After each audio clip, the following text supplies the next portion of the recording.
Do I know you from somewhere?" The words caught me off guard.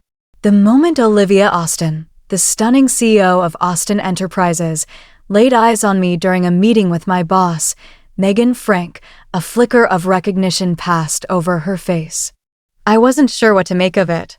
Megan, with her ever-present forced grin, quickly dismissed me as just an incompetent rookie in her usual condescending tone. I tried to ignore her sharp words, as I'd grown accustomed to them by now. After the meeting ended, while Megan basked in Olivia's attention, trying her best to impress her, I quietly focused on cleaning up the room. That's when Olivia did something unexpected. Ignoring Megan entirely, she walked straight toward me, her eyes filled with emotion. "I've been searching for you," she said, gripping my hand tightly. Megan's face twisted in confusion. "Madam CEO, what do you mean by that?" "You've been looking for him, this supposedly incompetent person," she asked, staring at Olivia in disbelief. Olivia didn't even acknowledge Megan's words. Her eyes brimmed with tears as she looked at me. I stood there, frozen, unable to comprehend what was happening. Little did I know this single moment would change not just my life, but also Megan's, who had always looked down on others like me. Let me introduce myself. My name is Brian, and I work at Wayne Trading Company. I'm 32 years old and have been with the company for just 2 years. Although I'm relatively new here, my life before joining has been anything but ordinary. It's been a roller coaster, to say the least. My father was a highly successful businessman, always on the move, traveling to different parts of the world because of his work. My mother and I lived in various countries during my childhood. Thanks to this, I picked up several languages over the years, 5, to be exact, with English being my strongest. But life wasn't all smooth sailing. When I was in my teens, my mother grew tired of the constant traveling. She craved stability and decided to part ways with my father. My father, ever the optimist, couldn't understand her perspective. He'd often ask me, genuinely puzzled, "Why doesn't your mom go out more or make friends?" It wasn't something he could relate to. He thrived in new environments, while my mother struggled to adapt. Looking back, I think I took after my father in some ways. I didn't mind the constant change and could easily adjust to new places. But seeing my mother's tears every day broke something in me. I eventually made the decision to return to the US with her, leaving my father behind. He seemed saddened by our departure, but quickly buried himself in his work, as always. At that time, the economy was booming and Japanese businessmen like my father were thriving. Even though his life seemed exciting, I chose to support my mother, who desperately needed stability. My father ensured we didn't struggle financially. He provided enough alimony and child support to cover all our needs, including my education. But then, things took a turn for the worse. My uncle, who had been doing well in real estate, convinced my mother to invest her savings into his ventures. At first, it seemed like a great idea. The returns were promising, and we enjoyed a brief period of financial comfort. However, when I was preparing for my college entrance exams, the economic bubble burst. My uncle, inexperienced in dealing with such a crisis, quickly sank into debt. Unfortunately, he had also used my college fund for his investments, leaving us completely broke. We lost everything: our home, our savings, and our sense of security. I managed to finish high school but couldn't afford college. To make ends meet, I took up various part-time jobs. My mother, already fragile, retreated into herself. Her once strong spirit crumbled under the weight of depression. In those days, mental health wasn't something people talked about openly. She grew weaker by the day, and eventually, a simple cold took her life shortly after my 20th birthday. Her death left me shattered. My uncle disappeared without a trace, and his family severed all ties with us. I was truly alone. Despite the heartbreak, I tried to hold on to the resilience my father had always shown. I managed to avoid inheriting my mother's debts by formally waiving the inheritance, a decision that, at the very least, saved me from financial ruin. From then on, my life became a series of odd jobs and temporary fixes. I worked in restaurants, construction, manufacturing, you name it. At one point, I even taught myself programming and became a software engineer. But no matter what I tried, nothing seemed to stick. I couldn't find a career that felt right, a place where I truly belonged. As I approached my 30s, I decided it was time for a fresh start. That's when a friend introduced me to Wayne Trading Company, a mid-sized firm with a stable reputation. The work seemed like a good fit for my skills. The employees were welcoming, and even though I was new to sales, my colleagues were kind enough to show me the ropes. But not everything was smooth sailing here either. My boss, Megan Frank, was a force to be reckoned with. As the manager of the sales department, she had a knack for making everyone around her nervous. Her tone was sharp, her patience thin, and her expectations impossibly high. "Brian," Megan's voice rang out, pulling me from my thoughts. I hurried over to her desk, bracing myself for whatever she had in store. "You're late," she snapped, tapping her fingers impatiently on her desk. "When I call you, I expect you to be here in 3 seconds. Do you understand?" "I'm sorry, Miss Frank," I said, bowing slightly. I had learned that showing humility was the only way to avoid her temper flaring even more. "Fine, just don't let it happen again. Now, do you have the materials ready for next week's meeting?" I hesitated. I thought the deadline was the day after tomorrow. Her eyes narrowed. "Who told you that?" "You did, Miss Frank," I began, but before I could finish, she slammed a thick stack of papers onto her desk. "Don't blame me for your incompetence," she snapped. "Be thankful I'm here to correct your mistakes. Now, stop wasting time and get to work." "Yes, ma'am," I replied, swallowing my frustration. Moments like these reminded me of how far I still had to go. But little did I know, the events of that day would soon shift everything in a direction I never could have imagined. "Excuse me," I said politely, heading back to my desk. I tried to keep my head down, but I couldn't help the thoughts racing in my mind. Ever since I started working here, Megan Frank had made me her personal target. It seemed like she was always finding faults or changing her instructions just to criticize me. Was it because I was a beginner in sales? Or maybe because I was a 32-year-old rookie in a department full of younger professionals? As I sat down, I caught the sympathetic gaze of a coworker nearby. We exchanged faint smiles, the kind that said, "I understand, but there's nothing I can do." Nobody dared to openly support me in Megan's presence. One time, a colleague tried to help by sharing extra resources with me. When Megan noticed, she berated me in front of everyone, claiming I was disrupting others' work. It didn't matter that I hadn't asked for help. Just the act of someone being kind to me was enough to set her off. Since then, people had stopped openly offering their support. Still, when Megan wasn't around, they would discreetly lend a hand, leaving notes or advice where I could find them. It was these small acts of kindness that kept me going. I couldn't bring myself to quit. Besides, I didn't hate the work itself. Sales was challenging but rewarding, and deep down, I felt like I was following in my father's footsteps. But what was I supposed to do about Megan? Her relentless hostility was exhausting. As I scrambled to prepare the materials for the next deadline, I resolved to stay ahead of her games. From now on, I'd work at least 2 days ahead of any deadline she set. I wouldn't trust her timelines or risk falling into another one of her traps. "Brian, where are those materials?" Megan's sharp voice jolted me back to the present. "Here they are, Miss Frank," I replied, handing over the neatly organized documents. "I've also secured approval from the manufacturing division for the estimates."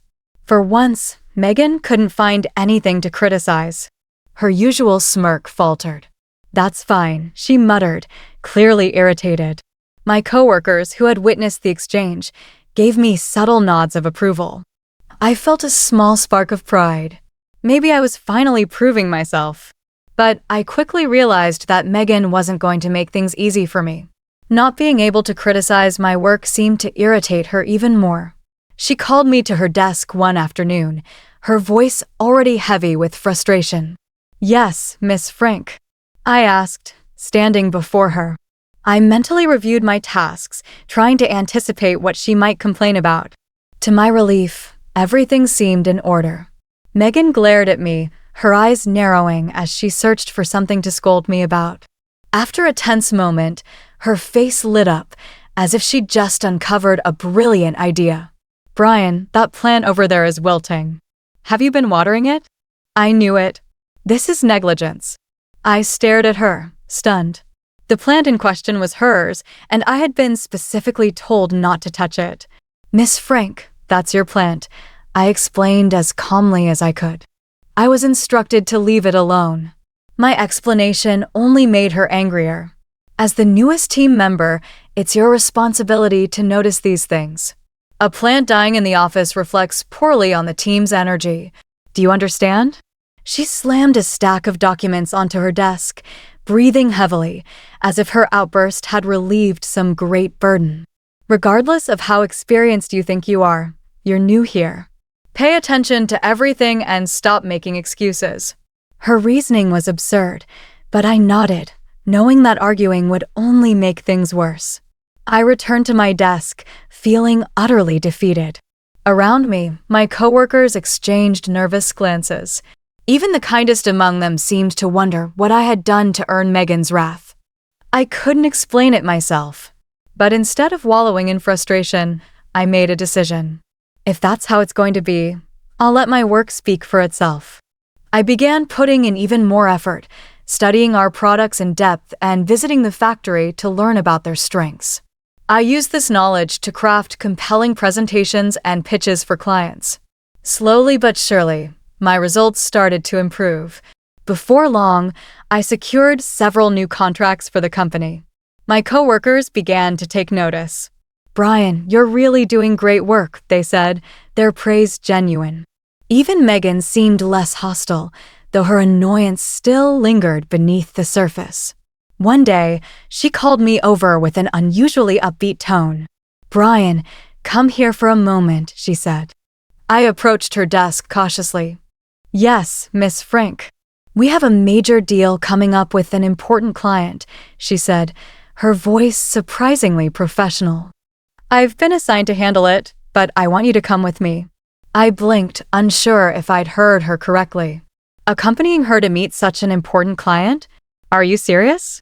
I asked before quickly catching myself. "I mean, thank you for the opportunity." "Don't read too much into it," she replied, her grin a little unsettling. "You've done well on smaller projects. This is a chance for you to observe how a big deal is handled. I'll be leading the discussion. You just take notes and learn." Despite her condescending tone, I couldn't help but feel excited. This was a huge step forward for me. Maybe Megan was finally starting to recognize my abilities. The day of the meeting arrived, and I followed Megan into the office of our prospective client, Castle Mountain. The CEO, Olivia Austin, was a strikingly elegant woman with an air of authority. Megan introduced herself with her usual practice charm. "Nice to meet you.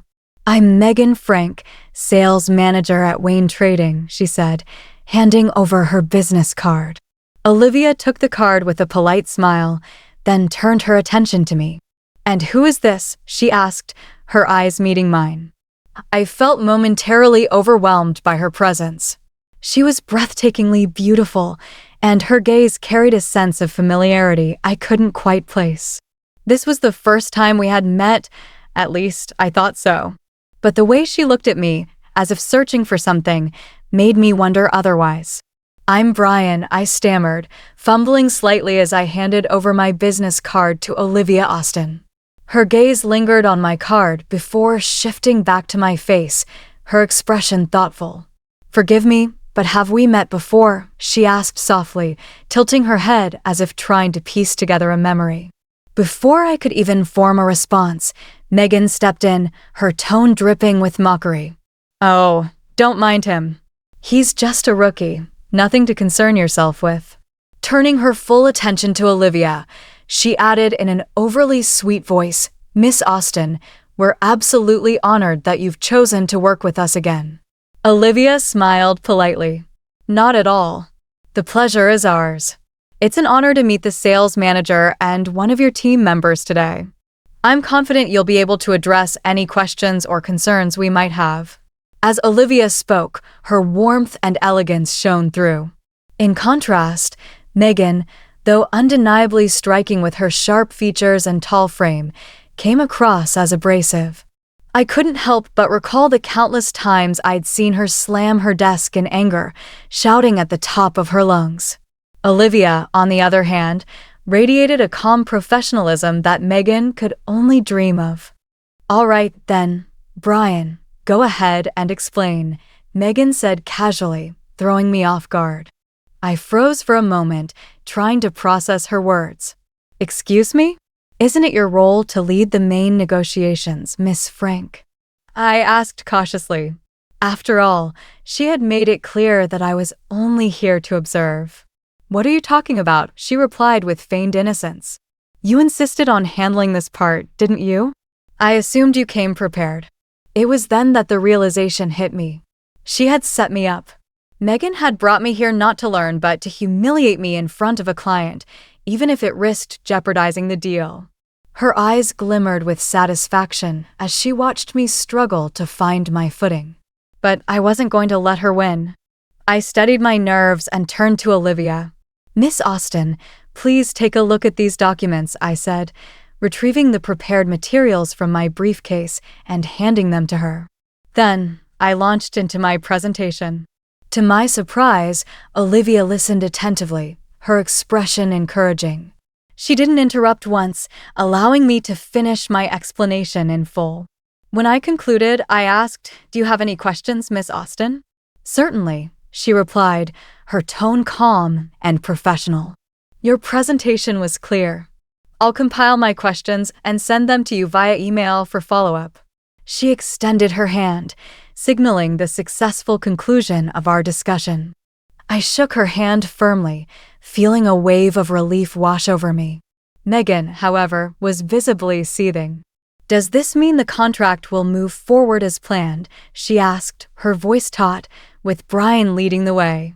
"Yes," Olivia responded, her words slicing through the tension in the room. Megan's frustration was almost palpable. Grinding her teeth, she shot me a glare, but I refused to cower. "I'm honored to take on this role," I said confidently, meeting Olivia's gaze. Before Megan could respond, Olivia's calm voice broke the silence. "By the way," she began, drawing both Megan and me back to her. Turning directly to me, she said, "I've been looking for you, brother." My mind reeled. "Brother?" I blurted out, stunned. "Yes," Olivia said gently. "I'm your half-sister." My father, Andrew Smith, often spoke of his son, Brian. "He assumed you had taken your mother's maiden name." Her words left me speechless. She smiled warmly, observing my reaction. "The resemblance is clear," she continued. "Your demeanor, even the way you speak, it's unmistakable." I struggled to process her revelation. Could it be true? It seemed too incredible to believe, but Olivia's sincerity left no room for doubt. As she spoke, memories of my father surfaced, stirring emotions I hadn't felt in years. "I'm surprised but grateful," I finally managed to say. "I've been on my own since my mother's passing. Unfortunately, I lost contact with my father long ago, and I learned he passed away 3 years ago." Olivia nodded solemnly. "Your father was an extraordinary man. I cherished him deeply. After the economic downturn, he came to the United States looking for you, but your mother's family had dispersed, and he couldn't find you." Hearing this brought me unexpected comfort. Knowing that my father had tried to reconnect with me, even after so many years, lifted a weight I hadn't realized I was carrying. As Olivia and I spoke, Megan, who had been standing to the side, finally interjected. "If we could just wrap this up," she said, her tone sharp. She thrust the signed contract toward me, clearly eager to end the meeting. Olivia handed me the documents, but before I could take them, Megan snatched them away. "It's time for us to leave," she declared, ignoring the puzzled expressions from both Olivia and me. Back at the office, Megan's frustration boiled over. She turned to me, her face contorted in anger. "We need to have a serious talk," she hissed. "Why were the materials you presented so different from what I instructed you to prepare?" Her accusation was absurd, but I kept my tone calm. "Miss Frank, I followed the note you left and created the materials as instructed. However, I felt they didn't fully address the client's needs, so I prepared additional documents as a backup. Since you told me to explain everything, I relied on my materials when the ones you provided weren't available. You're saying this is my fault?" Megan snapped, her voice rising. "Ultimately, the client understood the materials and appreciated the presentation, so it's not an issue, is it?" I replied firmly, "No, it's not an issue." Megan's face darkened, but before she could respond, her tone shifted to a mocking sneer. "And this Olivia Austin, she's your sister? Quite the emotional reunion. There's a significant age gap between you two. Your father must have been quite active in his later years. How distasteful." Her words struck a nerve. Her mocking tone, the insinuations, it was too much. But I swallowed my anger. Megan could try to tear me down, but she wouldn't break me. I could handle her constant jabs at me, but when she spoke ill of my parents, I couldn't stay silent. "Miss Frank, that remark is inappropriate and goes against company policy," I said firmly, keeping my tone as steady as possible. "Oh, are you upset?" she sneered, pushing me hard on the shoulder. The unexpected shift made me stumble slightly. Stumbling from just a little push? "You must be getting old. Your arrogant colleague claimed you're the lead on this project, but you should step aside. Tell her I'm the one who should be in charge." I steadied myself and replied, "My balance has nothing to do with my role at Castle Mountain, and I have no intention of stepping down. I'm here to do the job I was assigned." Our argument began drawing attention from others in the lobby, but neither of us noticed. Megan's voice grew louder, and I refused to back down. Suddenly, a booming voice cut through the tension. "Enough. Both of you, stop this nonsense right now," commanded Jack Wayne, the president of Wayne Trading Company. His stern expression silenced everyone, including Megan. "Mr. President," Megan gasped, covering her mouth in shock. "Look around," he said sharply. "Everyone heard your argument. Both of you, come to my office. We'll discuss this there." "Yes, sir." "I apologize," I said sincerely, bowing my head slightly. "And you, Miss Frank?" His eyes fixed on Megan, daring her to challenge his authority. Reluctantly, Megan muttered a brief apology, and we followed him to his office. The room felt even more imposing than usual, and the air was thick with tension. "Justify your actions," Mr. Wayne demanded as soon as we stepped inside, his gaze shifting between the two of us. I chose to remain silent at first, curious to hear Megan's explanation. But as soon as she opened her mouth, I realized my mistake. Her account was a complete fabrication. She claimed I had been neglecting my responsibilities and mistreating junior colleagues. According to her, she had tried multiple times to guide me, but I had made no progress. She went on to say that she had invited me to the Castle Mountain meeting to demonstrate proper job performance, but instead, I had used the opportunity to chat with a relative and secure my position through personal connections. "Someone as old and unprofessional as Brian should be terminated," she declared, her voice rising. "We need younger, more compliant employees." When she finished, Mr. Wayne turned to me, his expression unreadable. "Do you have any counterarguments, Brian?" "Yes, I do," I replied calmly. Then I systematically dismantled Megan's claims. "I have always fulfilled my duties and treated my colleagues with respect." I pointed out that Megan's harassment had been a consistent issue, and I had kept records, occasionally even recordings, to back up my statements. I also clarified the events of the Castle Mountain meeting. Miss Frank instructed me to observe and learn, but without warning, she told me to present to the client, giving me no materials to work with. It was a deliberate attempt to humiliate me. Despite that, I prepared additional materials in advance, knowing they might be needed. The client chose to move forward with me because they recognized my professionalism and ability to separate personal matters from business. I paused, then added, while I did learn that Olivia Austin is my half-sister, this discovery was made after the business discussion had concluded. The client was fully aware of the distinction, and I disclosed everything to avoid any misunderstandings. Megan tried to interrupt several times, but Mr. Wayne silenced her with a sharp glare. He listened intently, his expression growing more serious as I spoke. When I finished, he excused himself to review the situation further, leaving us in tense silence. When he returned, his frustration was evident. "I just spoke with Miss Austin," he announced. "Her account aligns entirely with Brian." Megan's face paled. "That's because she's his sister." Of course, she'd lied to protect him, she blurted out, her voice nearly a shout. Mr. Wayne raised a hand to silence her. "I simply asked her about the meeting. I didn't share either of your versions. Olivia had no reason to lie, and her account was clear and honest.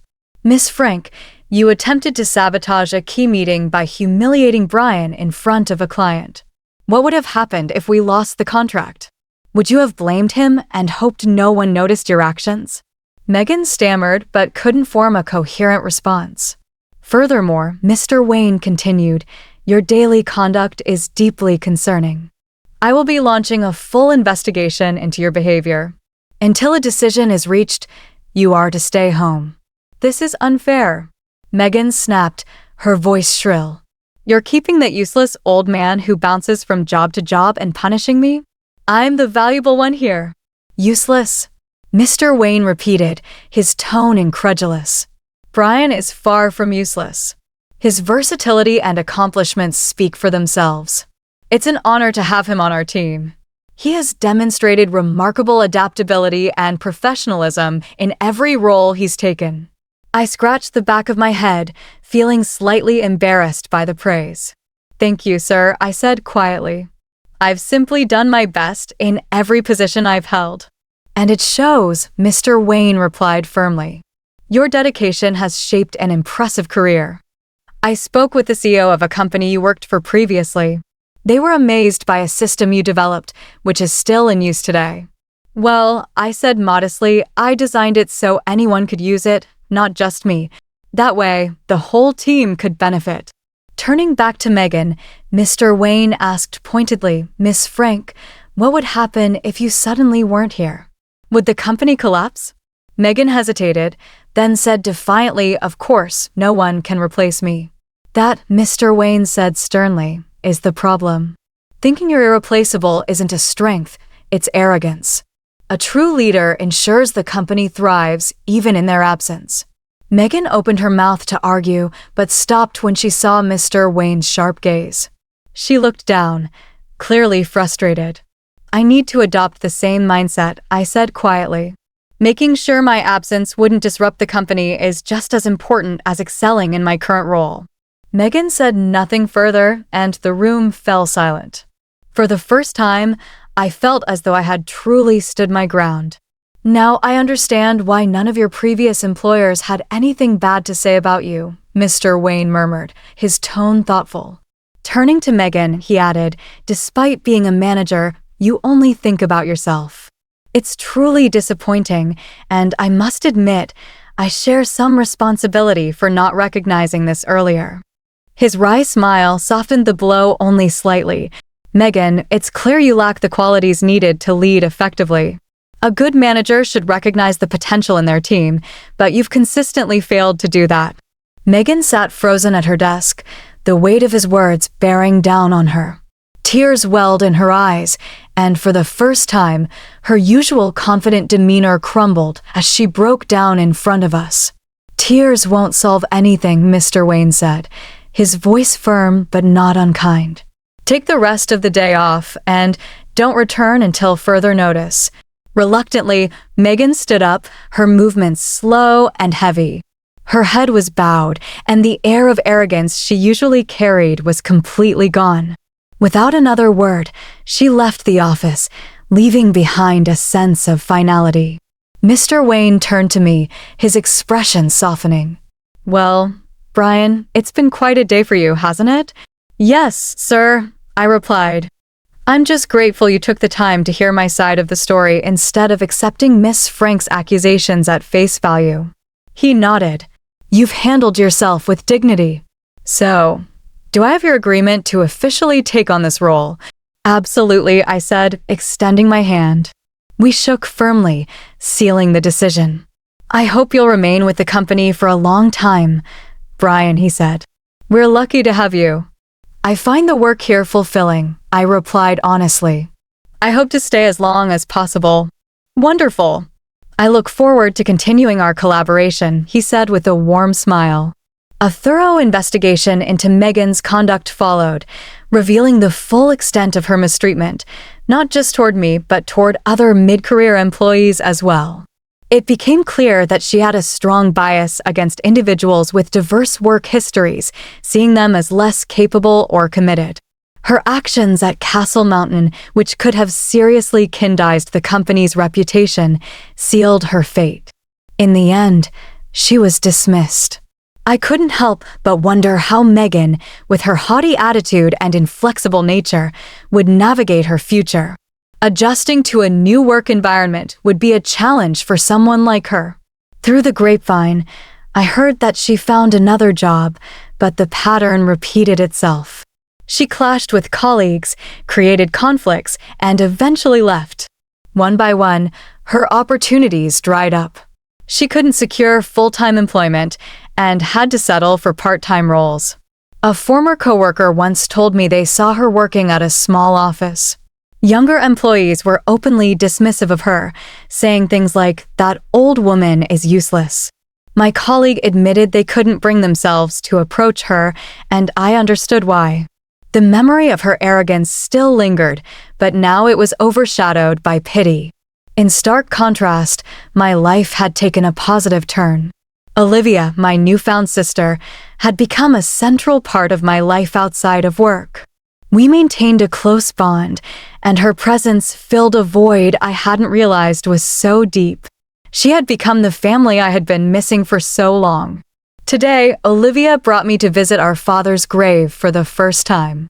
It had been nearly 3 decades since I last saw him, and standing there in front of his modest resting place, I felt a mix of emotions. With my hands clasped in prayer, I lowered my head and spoke silently to him. "Father, I followed in your footsteps and became a salesman. While I may not be traveling the globe as you did, I found fulfillment in my work. I'm doing well, so there's no need for you to worry. Thank you for guiding Olivia to me. Through her, I found a part of you I thought was lost forever." When I finished my prayer, I stood and turned to Olivia. She had been watching me closely, her expression unreadable. "What were you saying?" she asked, a playful curiosity in her tone. I smiled, shaking my head. "It's a private matter, a conversation between father and son." She laughed softly, and together we walked away from the grave, the sun shining brightly overhead. As we strolled into the light, I felt a renewed sense of purpose. My gaze was fixed firmly ahead, ready to embrace whatever came next.